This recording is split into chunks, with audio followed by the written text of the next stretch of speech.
오늘은 영원히 잘됨 같이, 영원히 잘됨 같이라는 제목으로 우리 하나님 말씀 함께 나누도록 하겠습니다. 그 이솝 우화 중에 북풍과 바람이라는 우화가 있습니다.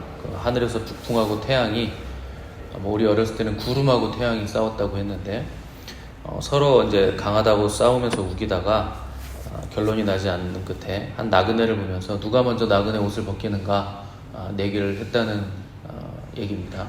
잘 아시는 대로 바람이 세게 바람을 불어서 옷을 벗기려고 했는데 그 나그네가 옷을 더 여몄다 하는 것이고, 나중에 힘이 빠져서 태양에게 기회를 줬더니 태양이 햇빛을 비춰서 이제 더워지니까 결국 나그네가 더위를 참지 못하고 이제 옷을 벗어 던졌다 하는 거죠.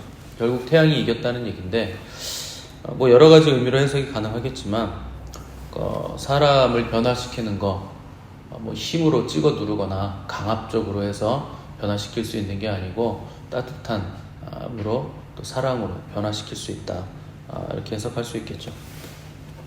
왜 그런가? 사람은 인격을 가진 존재이기 때문에, 그런 존재로 창조되었기 때문에 힘으로 강압적으로 해가지고 변화시킬 수 있는 존재가 아니라는 겁니다. 하나님이 우리를 사랑의 존재로 지으셨기 때문에 사랑으로 사람을 변화시킬 수 있다는 거죠. 그래서 사람은 사랑할 때 변화되는 것이고, 사랑할 때 우리가 하나님의 마음을 알 수 있게 된다 하는 겁니다. 그래서 하나님을 믿지 않는 사람들도 이 사랑의 능력, 또 사랑의 위대함, 또 사랑의 소중함을 알고 있기 때문에 유행가나 드라마나 영화, 단골 소재가 다 뭡니까? 전부 다 결국 사랑이에요. 그래서 우리나라 드라마나 영화는 첩보 영화인데도 결국 사랑이 메인 주제고, 또 무슨 회사의 어떤 비즈니스를 다루는 드라마, 혹은 법정 드라마 이런 걸 다루는데도 결국 사랑이 빠지면 얘기가 안 되지 않습니까? 재미가 있으려면 결국 남자 주인공과 여자 주인공이 사랑을 해야 시청률이 나온다 할 정도로 사랑이 항상 단골 주제죠. 근데 사랑이란 거 인간의 감정으로만 할 수 있는 것이 아니기 때문에 반드시 그 하나님의 사랑을 알아야 온전한 사랑을 하게 되고, 하나님을 배제하고 사랑을 하면 진정한 사랑의 실체를 모르는 겁니다. 그래서 진정한 사랑의 실체를 모르고 노래하고, 진정한 사랑의 실체를 모르면서 사랑하겠다고 하니까 이혼하고 싸우고 허무해지는 거죠. 영원히 사랑해라고 얘기를 하지 않습니까? 영원히 사랑한다는 거, 하나님의 사랑 없이는 영원히 사랑하는 거 불가능하죠. 그래서 결국 싸움으로 끝이 난다는 겁니다. 하나님만이 사랑의 본체이시기 때문에. 그래서 하나님이 하나님의 일을 하실 때는 반드시 사랑으로 일을 하시게 되어 있습니다. 만약에 사랑 없이 하나님의 일을 하시려고 한다면 그냥 지천에 널려있는 돌들로도 하나님 얼마든지 일을 하실 수 있죠. 근데 세상에도 하나님 말씀 유창하게 전하고, 프로그램도 진행도 멋지게 하고, 또 사역도 훌륭하게 잘할 수 있고, 아주 기막힌 기교로 찬양 인도도 하고 연주도 할 수 있고, 또 신학적인 지식이나 분석적 논리 막 펴가면서 강의도 할 수 있는 사람들 지천에 널렸습니다. 그런데 하나님이 그런 사람들 통해서 하나님 일을 하시지 않으세요. 왜냐하면 하나님의 사랑을 전달할 자들을 하나님께서 사용하셔서 하나님의 일을 하시기 때문에. 그래서 왜 우리 같은 사람들을 통해서, 우리 교회 같은 작은 교회를 통해서 하나님께서 어떤 일을 자꾸 행하시려고 하시는가? 그 하나님의 사랑의 마음을 전달할 자들, 하나님의 사랑을 전달할, 하나님의 그 사랑을 품은 불꽃 같은 사역자들을 하나님께서 찾으시기 때문에 하나님께서 그렇게 하시겠다는 겁니다. 그래서 어느라고 부족하더라도 사랑의 임재 안에 갇혀서 아버지의 마음을 전달하는 사역자, 그런 사람들을 하나님이 찾으시고 그런 교회를 지금도 찾으신다 하는 겁니다. 요한이 요한 3서에서 친구인 가이오를 동역자로서 나의 사랑하는 자, 내가 참으로 진리 안에서 사랑하는 자라, 이렇게 표현을 했을 때 이건 하나님의 사랑 안에서 내가 사랑한다, 이것을 말을 하는 겁니다. 그러니까 가이오도 하나님의 사람들, 순회 전도자들, 순회 설교자들을 섬기고 급진히 대접했던 이유도 하나님의 사랑을 전달하면서 이 사랑 안에 거하고 있었기 때문에 요한이 그를 칭찬하면서 가이오는 자기를 나타내거나 높아지려는 의도에서 그렇게 한 것이 아니라 하는 것을 사도 요한이 칭찬하고 인준을 지금 해주고 있는 겁니다. 그래서 이 절에서 사랑하는 자여 또 사랑하는 자라고 하면서 내 영혼이 잘됨같이 범사가 잘되고 강건하기를 원한다. 이렇게 표현을 했습니다. 여기 영혼이 잘된다는 헬라어가 너의 영혼이 지금 옳은 길로 가고 있다 라는 뜻으로 번역할 수 있습니다. 영혼이 잘된다는 것, 우리의 영혼이 지금 옳은 길로 가고 있다는 뜻입니다.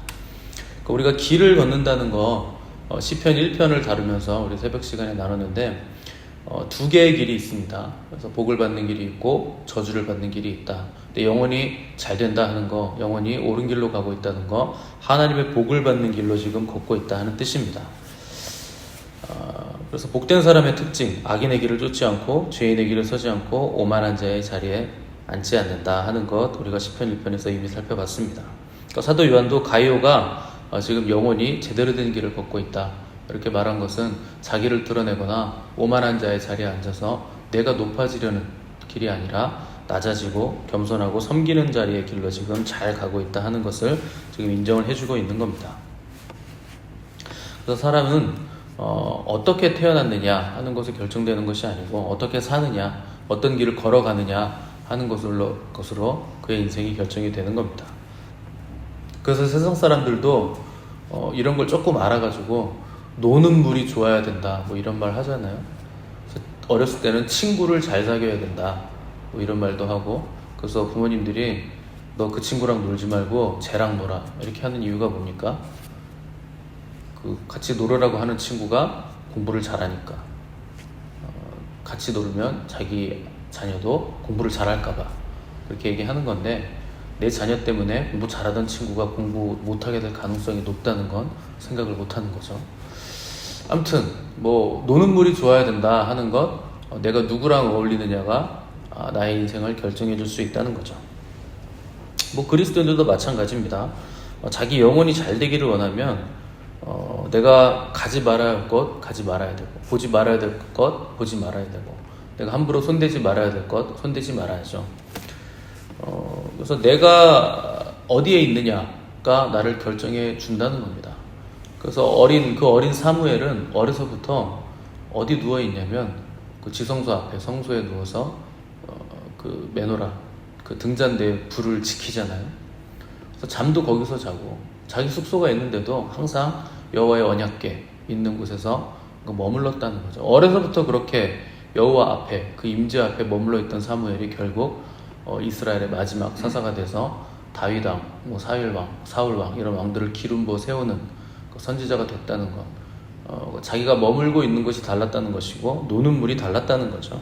그러니까 영혼이 잘 된다는 것은 내가 무엇을 추구하고 무엇을 가치 있게 여기고 내가 어디에 머물러 있는가 하는 겁니다. 또 영혼이 잘 된다는 것, 결국 좁은 문 좁은 길을 걸어가고 있다는 뜻이죠.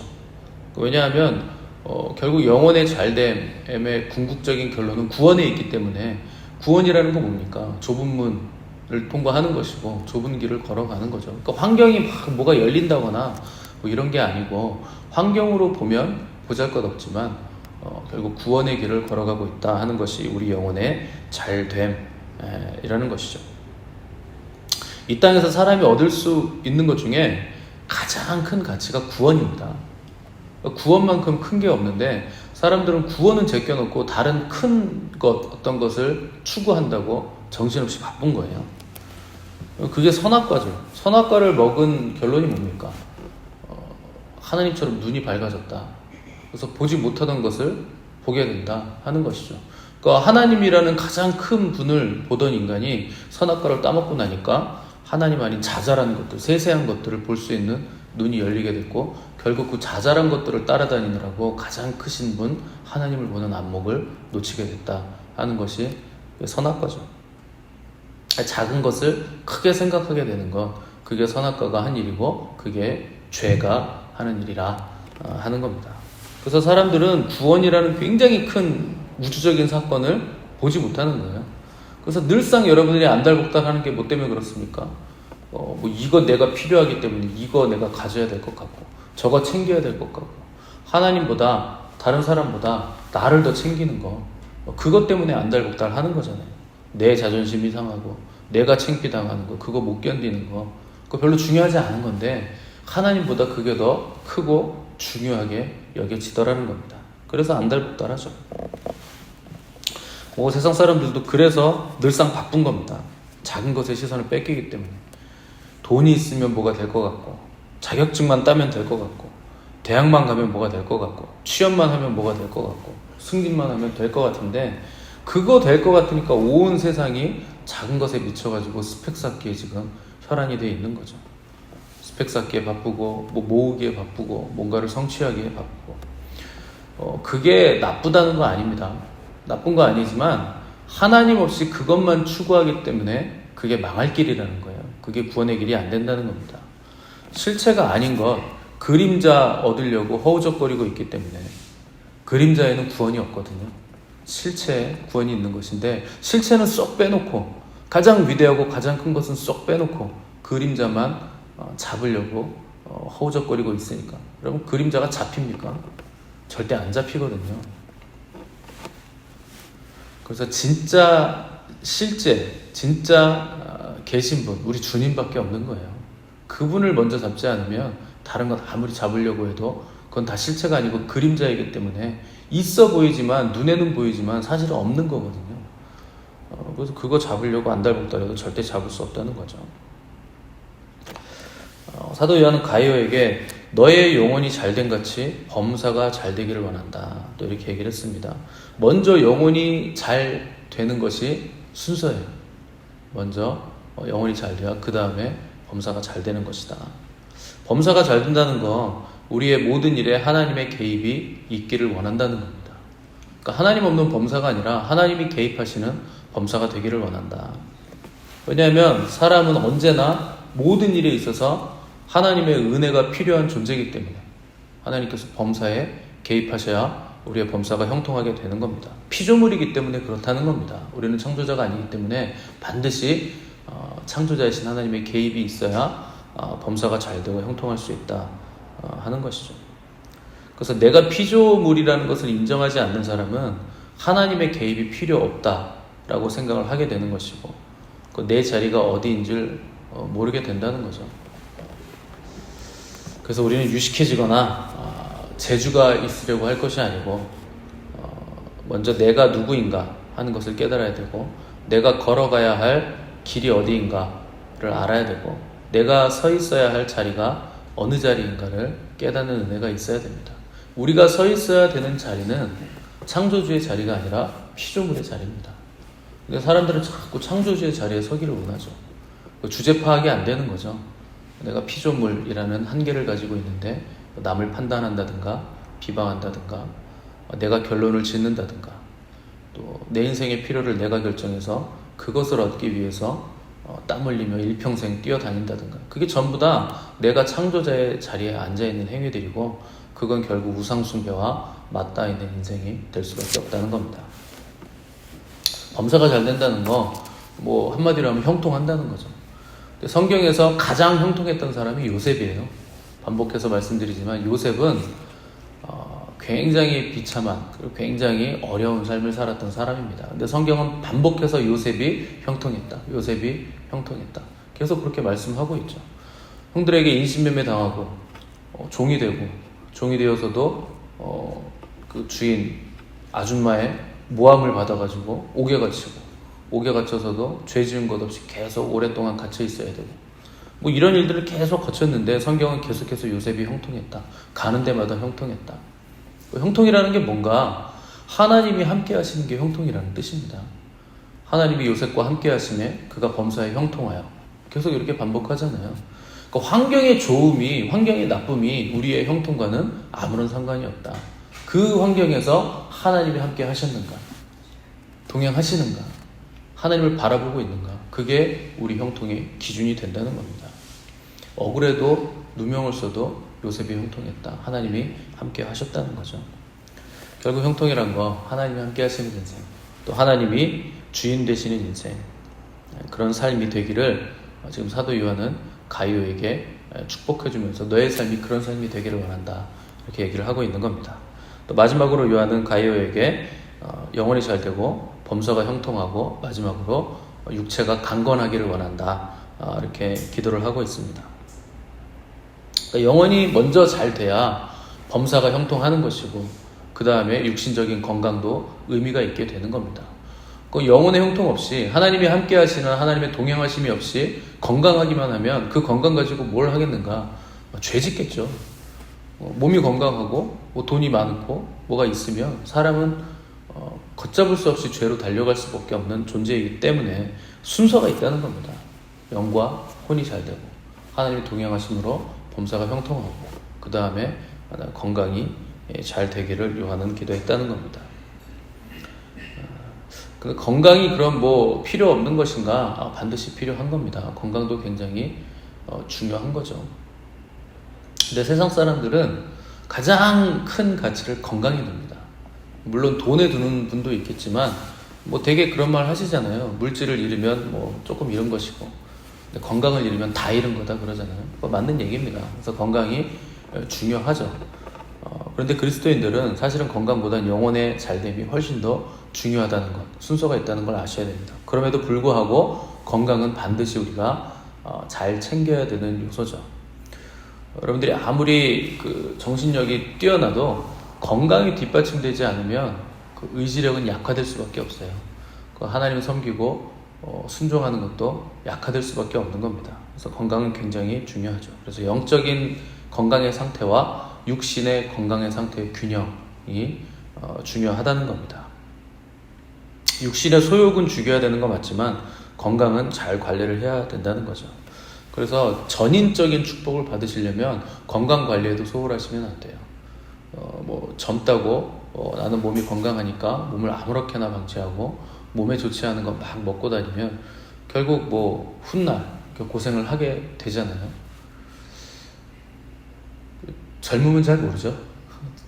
재호 형제 나이 때는 아직 잘 모를 수 있습니다. 근데 나중에 내가 왜 그랬을까? 이런 후회가 나중에 이제 찾아오게 되죠.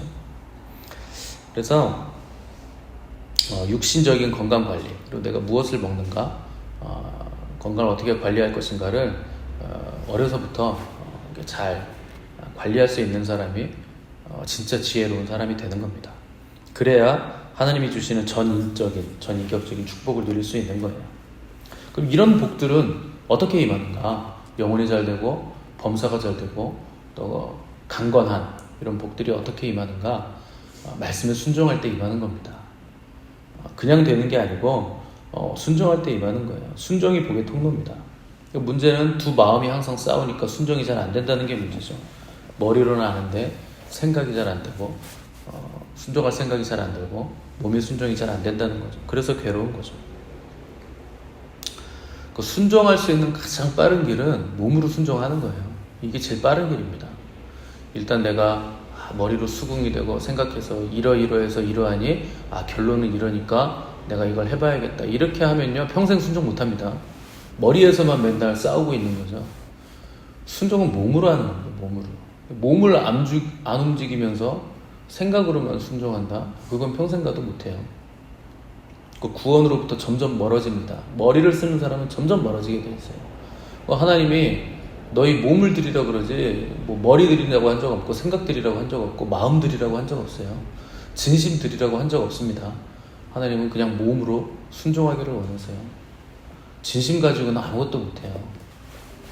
우리는 계속 진심에 목숨을 거는데 전심은 드려야 되는 거지만 진심을 드려가지고서는 아무것도 되지 않습니다.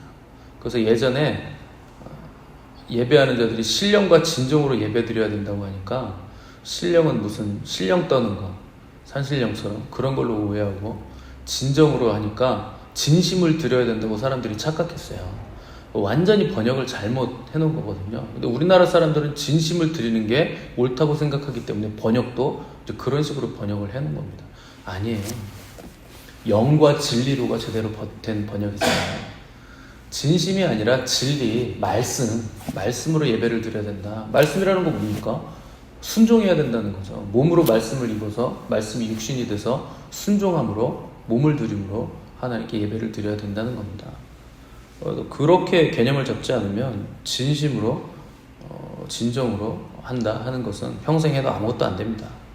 그래서 신앙생활은 몸으로 하는 거고 몸으로 순종하는 게 가장 쉬운 겁니다.